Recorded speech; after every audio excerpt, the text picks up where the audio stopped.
Bonjour à tous. Donc, en tant que présidente de la Société française de dermatologie, je suis enchantée et très fière d'être avec vous aujourd'hui pour l'aboutissement de ce projet passionnant qu'est Visiomel.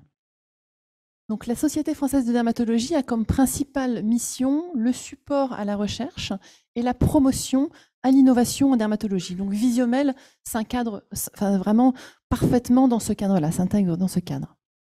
Au sein de la SFD, on a 32 groupes thématiques qui illustrent les différentes facettes de notre discipline.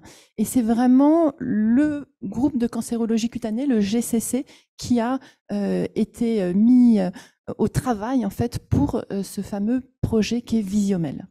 Le GCC, c'est environ 120 oncodermatologues qui travaillent régulièrement sur du coup, la cancérologie cutanée et en particulier le mélanome.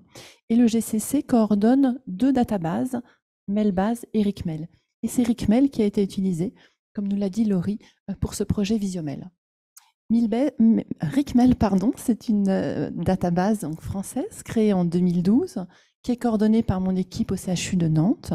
Elle recueille des informations venant de 49 centres, majoritairement des centres hospitaliers, mais également des centres anticancéreux.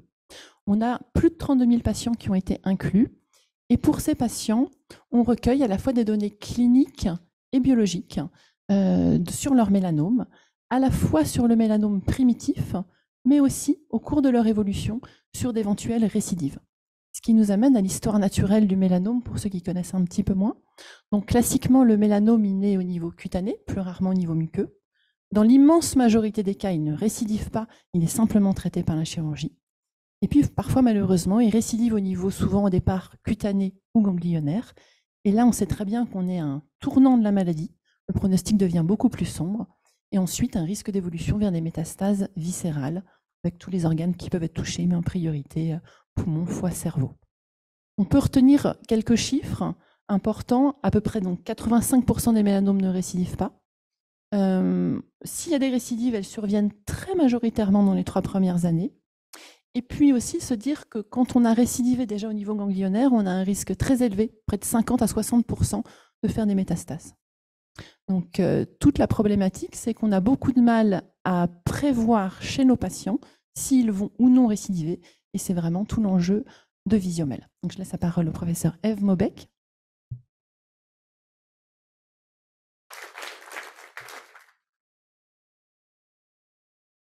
Bonjour à tous. Moi, je vais vous parler du contexte clinique de Visiomel et je vais commencer par quelques mots d'épidémiologie.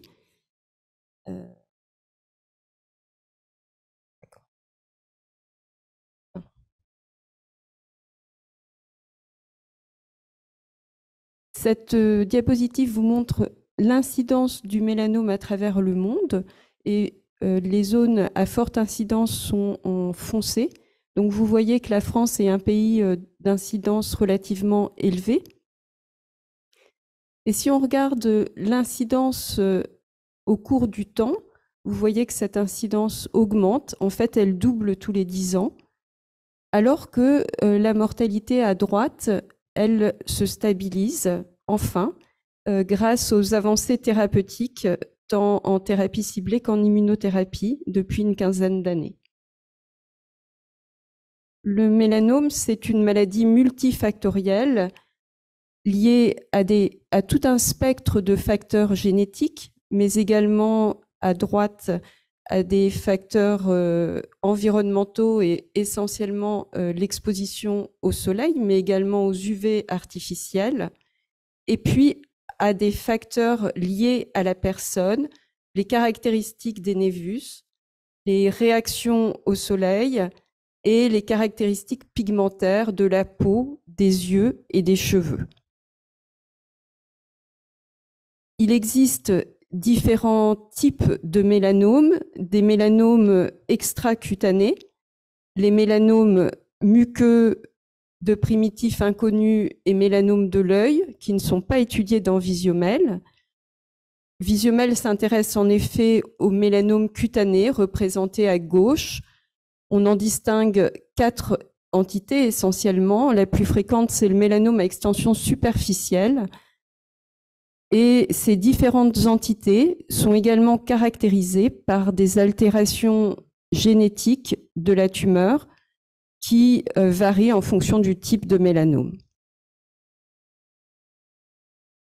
Maintenant, si on veut évaluer le pronostic d'un mélanome, on s'appuie sur une classification internationale qui s'appelle la classification AJCC et qui s'appuie sur l'épaisseur du mélanome et son caractère ulcéré ou non.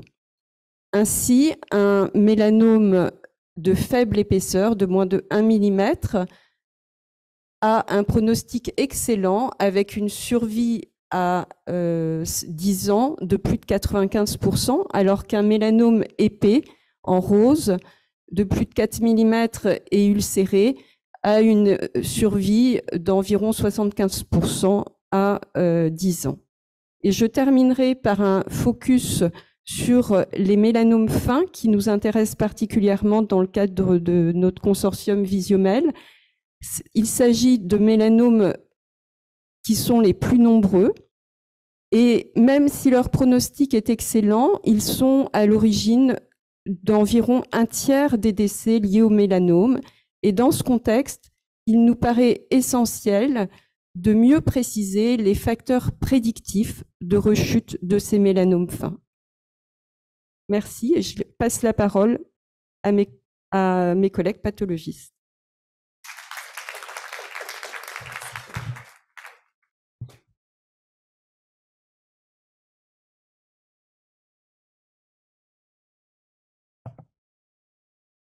Bonjour à tous, je ne vais pas être très galant, je vais commencer, professeur Maxime Batista, mais je laisserai Béatrice Vergier terminer. Donc, en tant que pathologiste, la première chose, c'est que, comme vous le voyez à gauche, on est passé d'un microscope à l'ancienne, où on est en train de passer à l'ordinateur et aux lames virtuelles dans notre pratique de plus en plus quotidienne. Et de ce fait, les Data Challenge et le travail à partir des lames virtuelles, qui sont au cœur du Data Challenge Visiomel, eh bien, ça nous occupe, et ça nous occupe pour nos différentes tâches en tant que médecin pathologiste. À quoi on sert dans le domaine du mélanome? En fait, on sert à reconnaître si une tumeur mélanocytaire elle est bénigne, c'est-à-dire un névus, un grain de beauté, ou si elle est maligne, mélanome. Quel est son type? Parce qu'au-delà du type clinique, il y a aussi des types histologiques, et puis une classification moléculaire, on a commencé à vous le dire. Déterminer les facteurs histopronostiques qui vont servir à préciser le pronostic du patient au maximum dans la limite de nos connaissances, et puis pour des patients plus évolués, déterminer s'il existe des cibles thérapeutiques, et ça c'est de plus en plus une grande partie de notre travail. Alors, le mélanome, pourquoi c'est intéressant à étudier comme modèle aussi par l'intelligence artificielle? C'est une maladie qui est très polymorphe sous le microscope ou comme cliniquement. Vous voyez ici des modèles de profils, de silhouettes architecturales de mélanome très variés. Et puis, quand on grossit encore, qu'on va à l'échelon cellulaire, tout un patchwork de morphologie. Et donc, on imagine que cette morphologie, ces images, cette variabilité, elle peut avoir un sens, peut-être, un sens qu'on n'est pas forcément, nous, à même d'utiliser pour l'instant pour prédire le pronostic, en tout cas pas aussi finement que peut-être l'intelligence artificielle pourrait nous y aider. Alors, qu'est-ce qu'on utilise? Les facteurs pronostiques qu'on utilise, Eve Momek vous l'a déjà dit, ce sont l'épaisseur, c'est-à-dire une épaisseur en millimètres mesurée avec une réglette, c'est à l'ancienne, on mesure en millimètres l'épaisseur d'une lésion, comme est imagé ici à droite, voilà, de la surface vers la profondeur. Et c'est le facteur pronostique principal associé à l'ulcération épidermique, qui peut parfois se voir cliniquement, mais qui doit être confirmé histologiquement pour être considéré comme un facteur pronostic. Alors bien sûr, ce sont les deux facteurs principaux utilisés pour l'AJCC, qui est une classification internationale. On sait dans la littérature qu'il y a d'autres facteurs associés de manière individuelle au pronostic, la prolifération de la tumeur, donc les mitoses, la présence du système immunitaire au contact des cellules immunes, qui sont représentées par l'infiltrat lymphocytaire, ou la régression, qui est une caractéristique particulière du mélanome, qui peut avoir déjà représenté sous le microscope une efficacité du système immunitaire vis-à-vis des cellules tumorales. Et puis, d'autres facteurs qui ne sont pas liés à la tumeur primitive, mais je dirais plus à sa capacité d'extension déjà au diagnostic, qui est la présence d'un envahissement du ganglion sentinelle, la présence de métastases qu'on appelle en transit ou microsatellites, donc de petits îlots tumoraux à distance de la lésion. Et puis, je vous rappelle ici que une des grosses parties de notre travail maintenant, c'est en tant que pathologiste moléculaire de déterminer quelles sont les altérations, drivers et potentiellement cibles dans ces maladies. Alors, ces facteurs isopronosiques, c'est très important de les mentionner pour les pathologistes, et puis les patients les connaissent, et il y a des outils facilement accessibles sur Internet. Ils peuvent eux-mêmes aller voir quel est leur pronostic. S'ils récupèrent leur compte-rendu ANAPAT, ils remplissent des cas sur Internet et on sort une estimation de survie. Et comme on vous l'a dit, l'estimation de survie à 1 millimètre, par exemple pour des mélanomes de moins d'1 millimètre, les patients, ils savent qu'il y a une petite chance de récurrence, mais est-ce qu'ils sont concernés par cette chance de récurrence? Et donc, on voit qu'on est dans un modèle avec peu de critères, puisque ces critères reproductibles par des pathologistes sont peu nombreux, et donc on a fait l'hypothèse qu'il y avait probablement d'autres critères que l'œil humain n'est pas pour l'instant capable de voir, qui pourraient prédire la récidive à 5 ans, locale, régionale ou systémique du mélanome. Et c'est l'objet de ce data challenge, et je laisse Béatrice vous compléter. Oui, alors donc du coup, vous voyez bien que le data challenge, en fait, on a pris tous les mélanomes de toute épaisseur pour savoir le pourcentage de si on a des critères autres que ce qu'on connaît depuis Monsieur Breslau, qui date pas d'hier, pour prédire la récidive à 5 ans. Mais ceux qui ont fait le data challenge, en fait, ils n'ont pas fini de travailler parce que, en fait, ce qui nous intéressait initialement, et Ève vous l'a dit, c'était surtout les mélanomes fins. Parce que autant dans les mélanomes épais, on a quelques critères qui sont à peu près bons, autant dans les mélanomes fins, il faut bien dire qu'on est assez mauvais sur le plan histopathologique. Et malgré tout, si c'est 2% vous voyez, des décès, comme il y a 72% de patients qui ont des mélanomes fins, Ève vous l'a dit, ça fait beaucoup de gens qui décèdent, qui récidivent, vous voyez, même si c'est des petits pourcentages, comme il y en a énormément de mélanomes fins, c'est ceux-là qui vont nous intéresser.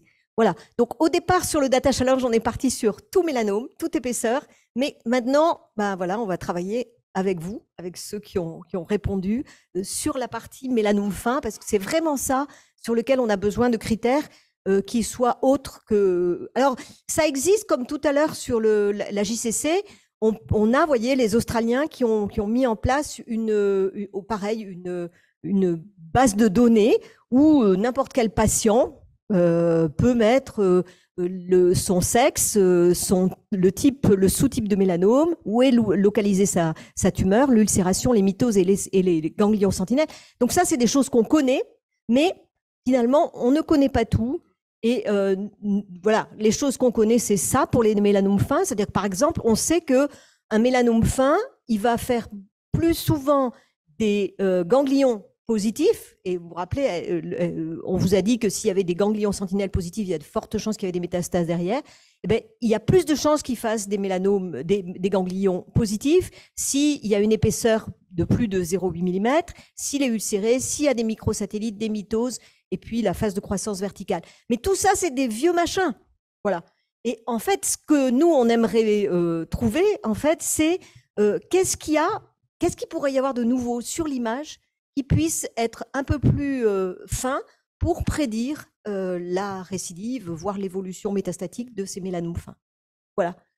Donc, il va y avoir une suite sur le Data Hub.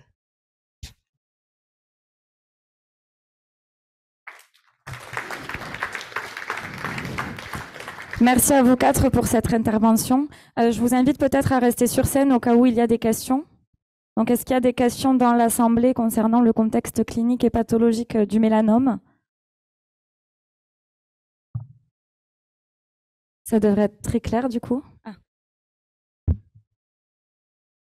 Une question du coup, qu'est-ce qu'on pourrait envisager comme prise en charge, enfin si on arrivait à avoir un outil qui prédise la récidive des mélanomes fins, quel type de prise en charge serait faite? C'est juste une surveillance, enfin ça ne sera jamais du 100%, mais on serait juste sur une surveillance plus accrue, on serait éventuellement sur des thérapeutiques, oui. D'accord. Repérer celui qui est au risque, on va pouvoir lui proposer un traitement comme on le fait maintenant dans les stades 3, dans le DBC. Donc soit immuno, Pas néoadjuvant, parce que du coup, là, il est adjuvant. Ouais. Donc, soit immuno, soit éventuellement thérapie ciblée. Et à partir de quel, on va dire, pourcentage de certitude on pourrait commencer à donner Enfin, il faudrait que ça soit du 100%, ou si vous savez que quelqu'un va récidiver à 40%, c'est bon ou... Ah non, du 100% sûrement pas, parce que déjà, dans ce qu'on fait, c'est loin d'être du 100%. Après, ce qu'il faut toujours mettre en balance, c'est que c'est quand même des traitements qui ont une toxicité assez importante. Donc, c'est ça qu'il faut voir. Donc, on n'a pas vraiment de réponse de chiffres. Merci. Ça dépend du contexte de l'aide du patient. L'âge, le contexte clinique, comorbidité. Merci beaucoup. Est-ce qu'il y a une autre question? Alors, il y a une question en ligne qui porte à propos des standards de spécimens, c'est-à-dire quelles sont les bonnes interopérabilités entre les centres. Alors ça, c'est quelque chose qui m'a énormément étonnée sur ce Data Hub Challenge.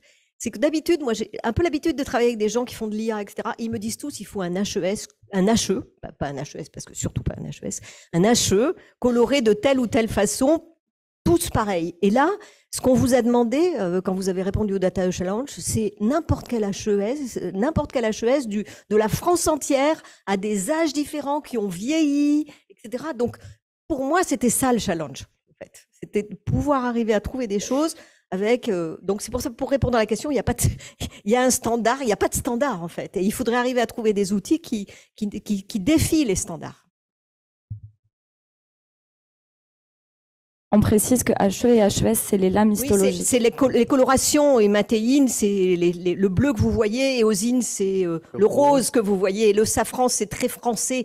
Nous, on aime beaucoup le safran, comme dans la cuisine, ça fait du jaune. Mais il n'y a que les Français qui aiment ça, les autres. Il y a des standards, en tout cas, il y a de l'assurance qualité et de la reproductibilité. Donc, il y a la majorité des laboratoires participent à des évaluations de la qualité régulières, mais ça n'évalue la qualité qu'au moment où est fait la coloration, et donc pas le vieillissement, qui est un des facteurs de variabilité. Hein. Donc, et puis on peut remplir des critères de qualité dans un endroit, mais n'être pas la même qualité d'à côté.